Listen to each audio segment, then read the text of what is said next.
For literally thousands of years, we've been stuck on this one huge mystery about our own existence.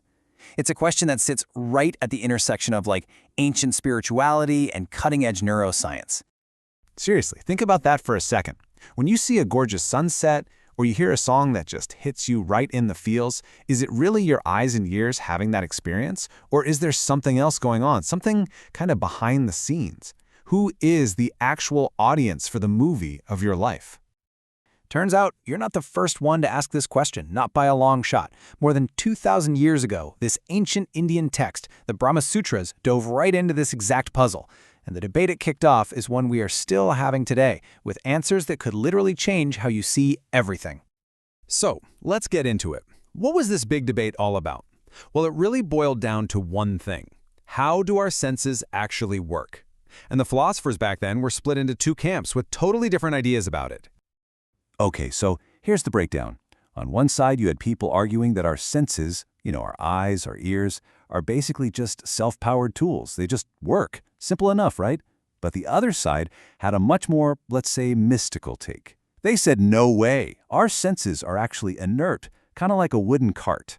A cart can't move by itself. It needs a horse or something to pull it. And in the same way, they argued our senses need these unseen guiding forces, what they called presiding deities, to actually bring them to light. And you know what's crazy? This wasn't just some isolated debate happening in India. Pretty much every major tradition on Earth has tried to answer this question about who, or what, is the real enjoyer of our lives. Let's do a quick tour. First up, the Vedanta school, the one that gave us the Brahma Sūtras.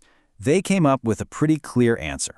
They said, look, maybe these deities guide the senses, but they're not the ones actually having the experience. The true enjoyer is the jīva, the individual soul. The soul is the permanent master, and the senses are just its tools. Then you have this Sāṅkhya school, which had this really interesting, kind of different take. They basically said, you don't need any gods for this at all. Instead, there's this conscious self, the puruṣa, that's like a pure, totally passive witness. It doesn't do anything, it just watches the world go by through the machinery of nature. And then Buddhism comes along and just flips the whole table over. Their answer? There is no permanent enjoyer. There's no fixed, stable you in there having the experience. What we call a self is just this constantly changing process, a flow of moments. There's no ghost in the machine, because there is no ghost. Now, if we look at the Abrahamic traditions, the answer gets both personal and theological. The soul is definitely the enjoyer, for sure, but there aren't a bunch of different deities. Instead, our senses are seen as a direct gift from one single God. And that soul is accountable for how it uses these gifts. And, well, that brings us to today. Mainstream science has its own answer. The enjoyer? It's the brain. Simple as that. What the ancients called gods or guiding forces, we now see as really elegant metaphors for all the super complex wiring in our brains. The neural networks, the chemical signals, the whole shebang. Okay, so let's jump into the modern scientific view for a second, because it gives us this incredibly detailed, step-by-step picture of how we actually perceive the world around us. It works pretty much like this. First, some kind of stimulus, light, sound, whatever, hits your body. Second, a sense organ, like your eye, picks it up.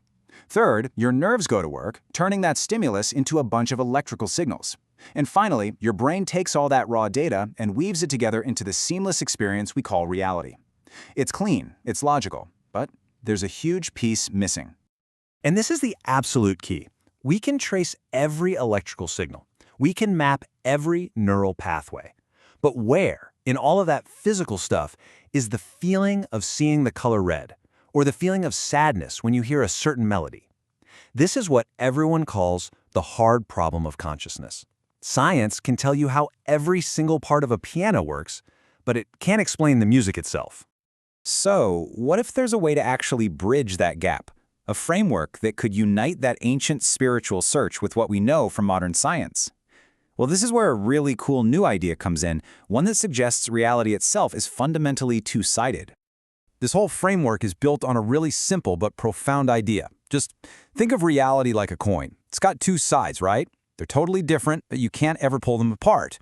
One side is the physical world, the stuff we can measure, the stuff science studies. The other side is our inner world, the subjective first-person experience of being alive. And this quote from the framework's author, Professor Vimal, just nails it. The idea is that contemplative insight, that inner knowing, and scientific knowledge aren't fighting each other. They're like reflections. Each one helps complete the other, showing us the two inseparable sides of what's real. So, how does this actually solve that ancient puzzle we started with? Remember the old problem? How do you get something amazing like consciousness from a bunch of, well, dead matter?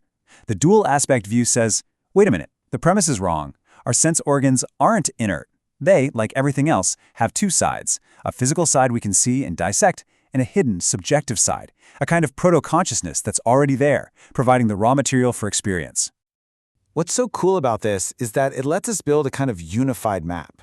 In Vedanta, the deities were these guiding forces, and the enjoyer was the soul. In science, those deities are just metaphors for brain networks, and the enjoyer is the whole brain system working together. But in this dual aspect view, they become two sides of the same coin. The deities are the actual organizing principles of consciousness, and the enjoyer is this thing called the active dynamic self, the process where the physical and the experiential sides of reality meet and create you. So, look, this is all really cool, big picture stuff, but why should you care? What does this ancient idea, kind of rebooted for the 21st century, actually mean for your day-to-day life? Well, here are a few takeaways. First, it means your senses aren't just little biological cameras and microphones. They have their own inherent experiential side to them. Second, that old-school idea of presiding deities, you can think of them now as the underlying software drivers that organize your awareness. Third, it suggests that the spiritual quest to find the self and the scientific quest to find consciousness might not be separate things at all, but just two different paths leading to the top of the same mountain. And finally, and this is the big one, it implies that experience might not just be something happening inside your skull, it could be a fundamental feature of the entire universe. And that leaves us with one last, absolutely mind-bending question to chew on. If experience, or at least some kind of proto-consciousness, is woven into the very fabric of reality itself, not just in brains, but in everything, then what does that make the universe? And maybe more importantly, what does that make us?